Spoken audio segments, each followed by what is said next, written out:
la cabeza apoyada en las manos, oía el suave batir del agua contra el muelle y la respiración tranquila de los 40 marinos que dormían en el mismo salón. Debajo de mi litera, el marinero primero, Luis Rengifo, roncaba como un trombón. No sé qué soñaba, pero seguramente no habría podido dormir tan tranquilo si hubiera sabido que 8 días después estaría muerto en el fondo del mar.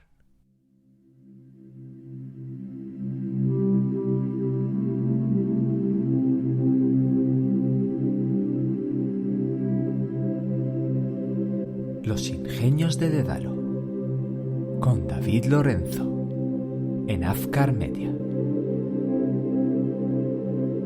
La frontera que se abre frente al ser humano. Imagínense esos seres humanos incipientes en sus pequeñas aldeas, buscando primero el cobijo del bosque, persiguiendo el alimento que se cizaguea entre los árboles. Más adelante descubren los ríos. Los ríos permiten la domesticación. El ser humano puede observar dónde comienza y acaba, puede observar las orillas. Nos da seguridad, permite la pesca, las primeras redes. Pero los conflictos, la búsqueda de alimento, llevan a algunos grupos humanos hacia la costa y ahí comienza el inabarcable. Una masa de agua extensa, peligrosa, que se tambalea con las tormentas, que incita el nacimiento de los mitos y que marca la frontera definitiva.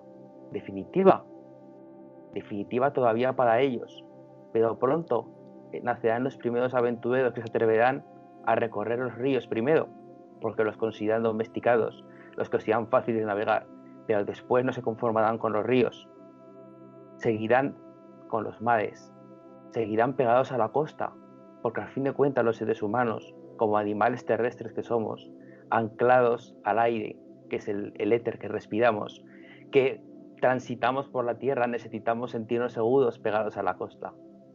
Y así es como comenzó la navegación, esos fueron sus inicios. Unos primeros seres humanos que se les ocurrió la genial idea de juntar apenas unas pequeñas balsas o unos pequeños rudimentos de madera con un poquito de brea para poder ir recorriendo las costas y así enlazar pueblos, enlazar comunidades, crear civilización.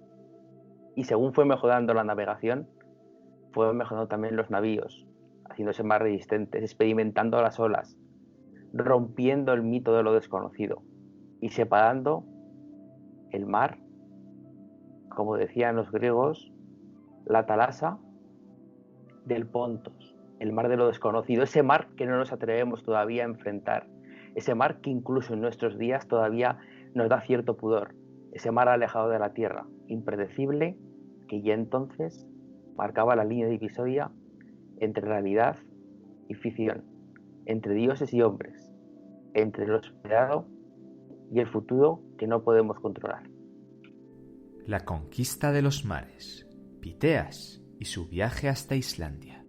Con los primeros viajes a través de la costa, no solamente surge el comienzo de la civilización, la amistad entre los pueblos, las enemistades marítimas para conseguir el comercio y para conseguir la conquista de tierras, sino que comienza también la prosperidad y también el deseo de huir de los conflictos sobre la tierra.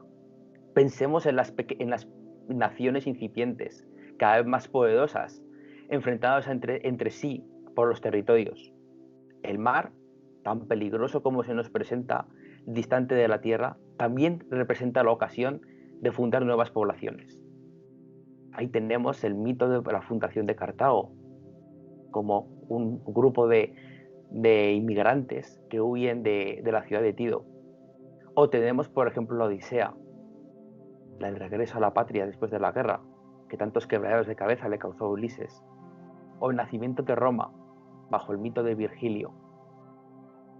Esos navegantes que huyen de la patria destruida, de la patria incendiaria, y se entregan al mar, a ese mar desconocido, a ese mar profundo, lejos de la costa, porque tienen miedo del ataque de los otros pueblos. Detrás de todos estos mitos hay una realidad que los arqueólogos han descubierto con el paso del tiempo y que sabemos hoy día muy bien, y es que ciudades, pueblos como los griegos, como los fenicios, fueron recorriendo la costa mediterránea de nuestro mar interior y fundando ciudades. Ciudades en Iberia, nuestra actual España, pero también ciudades en el sur de Francia, como Masilia, o ciudades como Siracusa, o ciudades como la mencionada Cartago, que desconocemos si su fundación realmente responde al mito o se fundó de otra manera, como un puesto comercial. Pero lo cierto es que aquellos primeros aventureros ya cruzaron ese Pontos peligroso para poder llegar más lejos que sus antecesores. Y de ahí, de una de esas ciudades creadas más allende de los mares, Masilia, actual Marsella, sobre el siglo IV a.C., Piteas, un navegante del que se desconocen si fue pagado por Alejandro Magno para explorar las tierras de Occidente o si por el contrario fue un loco que se atrevió a navegar con un solo barco, un solo barco de remos. Que pensemos en lo cerca que estaban de las olas, lo difícil que tenía que ser navegar por las aguas bravas del Atlántico. Pues bien, Piteas se atrevió a salir del Mare Nostrum, cruzó las columnas de Hércules y se dedicó a explorar toda la costa atlántica, descubriendo que, por ejemplo, Iberia es una península, que no lo tienen muy claro los griegos de su época, llegando a la costa de Bretaña francesa, yendo más adelante, metiéndose en los hielos, en las aguas heladas de Hibernia, que es la actual Irlanda, siguiendo más para adelante, llegando a Noruega, la tierra de los vikingos, y se cree a nivel científico que pudo llegar hasta Islandia. Y volvió, regresó para contarlo. Historiadores como Polibio nos cuentan, han podido rescatar para nuestros días cómo fueron aquellos testimonios casi científicos por la precisión con la que fueron observados de Piteas. Piteas cartografió el mundo y sentó las bases de lo que hoy es Europa en la percepción. Y no solamente eso, sino que también ayudó a avanzar científicamente en la navegación, descubriendo, por ejemplo, que el norte magnético no coincide con la posición de la estrella polar, e incluso ubicando con precisión casi absoluta dónde se encuentra respecto del norte la ciudad de Masilia. Sus avances fueron la piedra angular para las navegaciones posteriores, unas navegaciones que ya no daban tanto temor y ya no solamente convirtieron nuestro mar Mediterráneo en un mar domesticado como esos primeros ríos, sino que también abrieron las puertas a la exploración del mítico Atlántico, el Atlántico donde la Tierra termina, el Atlántico de las Finisterras que podemos encontrar a lo largo de las costas española y francesa. El mar domesticado y la época naval. Pero las siguientes civilizaciones, posteriores a la romana, salieron del mar Mediterráneo y ya no vieron el Atlántico tanto como un obstáculo, sino como una posibilidad de acceso hacia lo desconocido. Portugal fue una de las primeras naciones que se atrevió, siguiendo el ejemplo de los antiguos, a hacer recorrido de cabotaje, una navegación pegadita a la costa. Y es el que descubrió y cartografió los continentes africanos y llegó hasta lo que se llamaban las Indias, la actual Asia, haciendo lo mismo que los antiguos griegos o que los fenicios, poniendo puestos comerciales, construyendo pequeñas ciudades, pequeñas colonias, que de alguna manera no solamente servían para poder conseguir bienes, sino que también servían para expandir su cultura y poder albergar lo desconocido.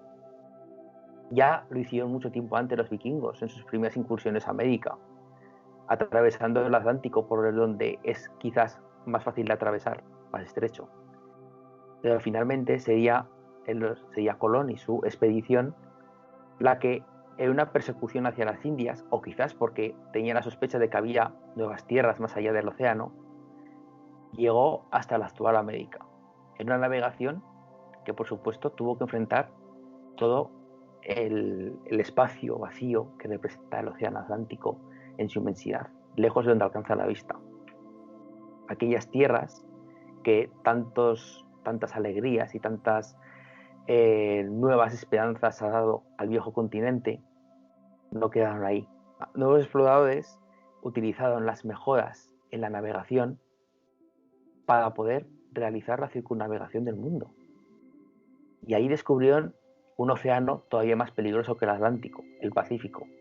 donde si no alcanzas la corriente adecuada o no alcanzas la época en la que soplan los vientos, puedes quedarte varado, completamente inerte hasta fallecer en medio del océano. Y así es como convertimos el mar no solamente en un territorio desconocido, sino convertimos los mares y océanos en un territorio domesticado, un territorio en el que hemos librado guerras, en el que nos hemos enfrentado unos a otros, en el que es un cementerio humano, un cementerio de personas de las que no se recuerdan los nombres, en la mayoría de los casos, de personas que buscan nuevas tierras, también en inmigraciones constantes. Pero en cualquier caso, el territorio que ya los consideramos nuestro hogar.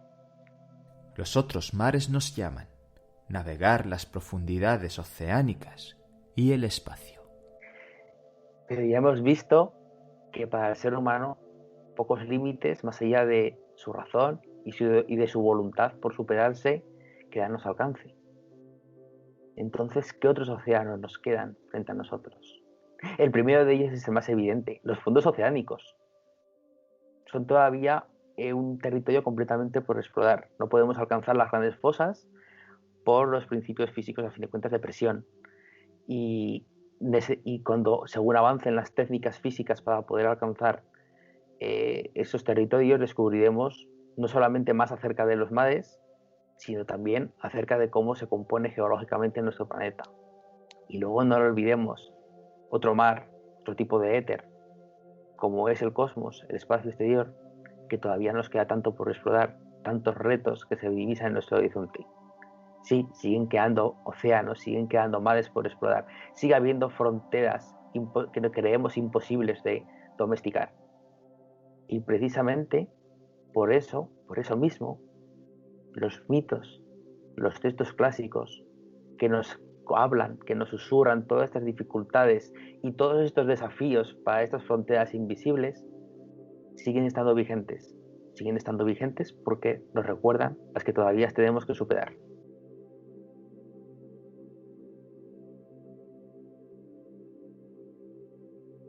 Y hasta aquí, queridos oyentes, el programa de este mes.